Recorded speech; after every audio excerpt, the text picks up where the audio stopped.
Pemirsa, Presiden Amerika Serikat Donald Trump mengklaim Selat Hormuz akan dibuka segera setelah kesepakatan Amerika Serikat dan Iran.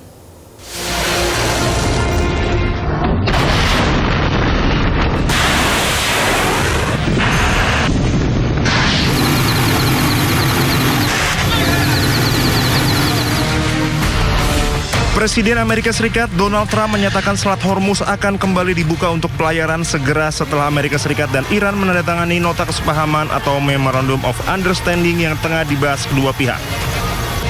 Trump mengatakan pembukaan jalur pelayaran strategis ini menjadi salah satu poin penting dalam kesepakatan antara Amerika Serikat dan Iran. Sebelumnya, Menteri Luar Negeri Amerika Serikat Marco Rubio mengatakan Iran telah memasang lebih banyak ranjau di Selat Hormuz. Amerika Serikat mendesak Iran tidak memungut biaya untuk melintasi Selat Hormuz, tidak menembaki kapal-kapal komersial, dan menghilangkan ranjau di Selat Hormuz. But one of the other things that's important and very important is that immediately upon signing the Memorandum of Understanding, the Hormuz Strait will open, and it'll open up quickly. And we've already had our minesweepers there. You know, we're sweeping, as you probably have heard. And these are underwater minesweepers. They're great, amazing technology. They're underwater because usually when you're looking for mines, that usually means you have some dangerous characters out there. That's why. So we're underwater, but we've swept mines, and we've gotten most of them, we think. So, but the Hormuz Strait will open immediately upon signing. Now, that's subject to a couple of areas being cleaned out also of mines, which we don't think there are any. So it'll happen very quickly, and we'll take the southern route anyway. But immediately upon signing, we open up the Hormuz Strait. Selat Hormuz merupakan titik penting bagi pasar energi global dengan sekitar 20% pasokan minyak global melewati jalur ini sebelum perang.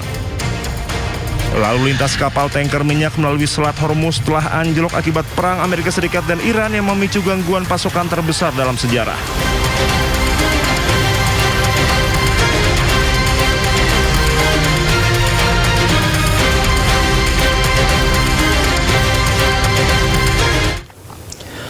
Pemirsa, kehancuran besar-besaran terlihat di Bandara Kuwait diduga akibat serangan pesawat tak berawak milik Iran.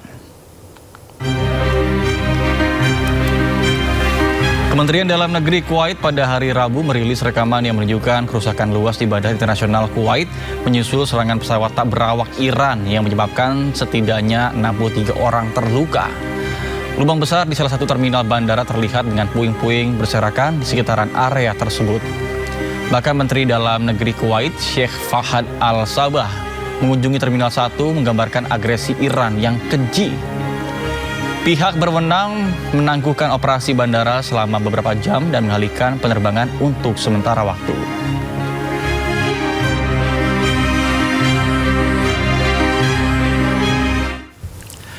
Pemirsa, dalam peringatan Hari Anak Internasional, sejumlah warga Iran berkumpul untuk mengenang anak-anak yang menjadi korban perang dan juga serangan bersenjata.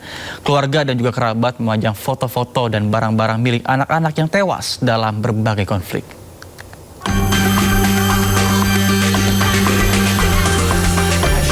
Hari Internasional Anak-anak di Iran terasa berbeda. Warga Iran berkumpul untuk mengenang anak-anak yang telah tewas akibat perang dan serangan bersenjata. Bertema mereka adalah malaikat, peringatan diadakan di luar kantor UNICEF di Teheran pada hari Rabu. Keluarga dan kerabat memajang foto dan barang-barang milik anak-anak yang tewas dalam berbagai konflik. UNICEF dan para ahli PBB mengutuk pembunuhan anak-anak dalam serangan itu dan menyerukan perlindungan sekolah dan infrastruktur sipil. UNICEF strongly condemns all forms of violence against children, and in this respect, UNICEF condemns the killing of children in Minab school and across Iran. Children do not start wars, yet they often bear the heaviest burden. بعد از این جنایات حمله اسرائیل و امریکا 380 کودک ترور شده فقط در جنگ دوم داشتیم و حدود 47 کودک کشته شده در جنگ 12 روزه. بنابراین یکی Sekolah Dasar Putri Syajareh Tayyabeh di Minab, Iran Selatan dihantam selama fase awal serangan AS Israel di Iran.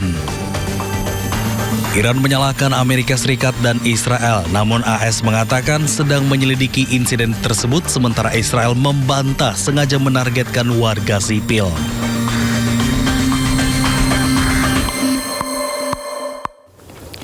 Pemirsa, pasukan Hizbullah terus melakukan gempuran ke tentara Israel di perbatasan Lebanon Selatan.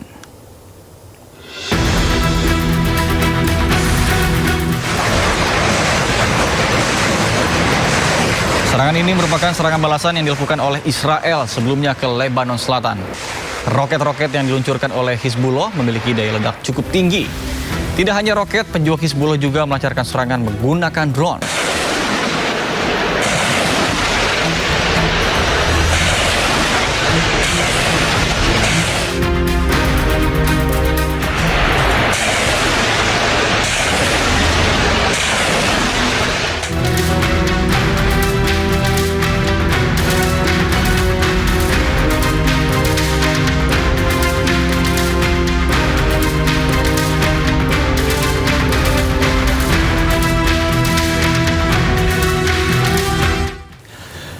Pemirsa, tentara pendudukan Israel merusak sebuah gereja di Lebanon Selatan. Aksi tak terpuji itu mereka rekam sendiri.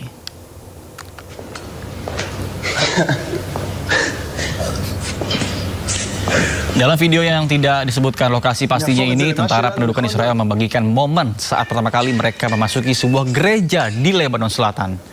Ruangan yang tadinya rapi kemudian berubah menjadi berantakan. Tentara Israel secara terbuka berulang kali menyerang situs suci umat agama lain.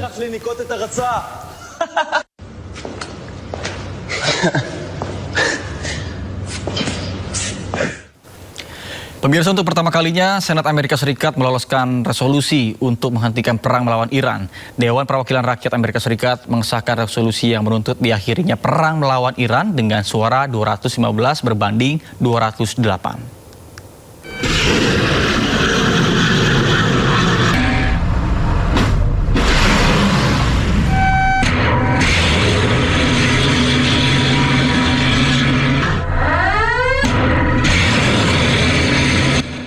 Dewan Perwakilan Rakyat Amerika Serikat meloloskan resolusi yang memerintahkan penghentian perang dan penarikan seluruh pasukan militer Amerika Serikat dari konfrontasi bersenjata melawan Iran.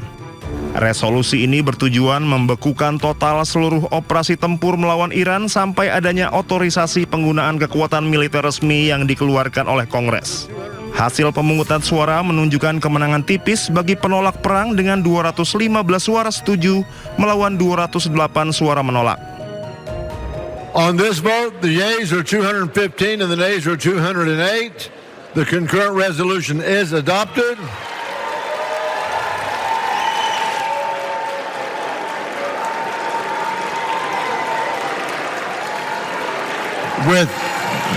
Without objection, the motion to reconsider is laid on the table. Menurut Senat Amerika Serikat, perang selama 3 bulan melawan Iran telah menelan biaya fantastis mencapai lebih dari 1.600 triliun rupiah yang dibebankan kepada pembayar pajak Amerika Serikat. Anggaran raksasa tersebut dinilai terbuang sia-sia karena membuat pertahanan militer Amerika Serikat menjadi jauh lebih lemah dan rentan di kawasan Teluk dibandingkan dengan Iran. Meskipun DPR Amerika Serikat telah mencoba menghentikan perang ini sebanyak 4 kali, ini adalah kali pertama resolusi tersebut berhasil meraup suara mayoritas dan disahkan.